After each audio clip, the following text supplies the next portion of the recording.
ప్రేమను దేవుని వీళ్ళందరికీ శుభవందనాలు తెలియజేస్తున్నా. ఆరోగ్యాన్ని చివరి కాలంలో ప్రభుని స్థించి భాగ్యాన్ని దయచేసిన దేవునికి స్తోత్రం కలుగునుగాక. నా మాట విని నన్ను పంపిన వాని యందు విశ్వాసం ఉంచువాడు నిత్య జీవం గలవాడు. యోహాను సువార్త 5:24 ఎవరైతే నీ మాటలు విని నీ యందు విశ్వాసం ఉంచారో అట్టి వారందరూ నాయన నీ చేతులు ఎత్తి పట్టుకుని కాపాడండి. ప్రార్థనలు ఏకీపిస్తున్న నీ బిడ్డలను దీవించి ఆశీర్వదించు.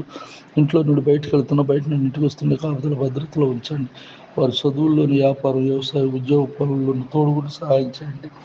డిఎస్ రాయబోతున్న బిడ్డలకు నువ్వు తోడుగా ఉండండి నాయన. సంతానం లేని వారికి సంతానం దయచేయండి.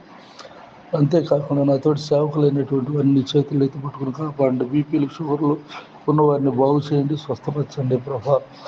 పెళ్లి వివాహాలు కావాల్సిన వారికి త్వరగా వివాహాలు జరగటానికి సహాయం చేయడం, మంచి సంబంధాలు సమకూర్చి సిద్ధపరచండి. దేవులను అనుగ్రహించమని మేలుతో మన యేసునామమున నడుచున్నాను తండ్రి, ఆమేన్.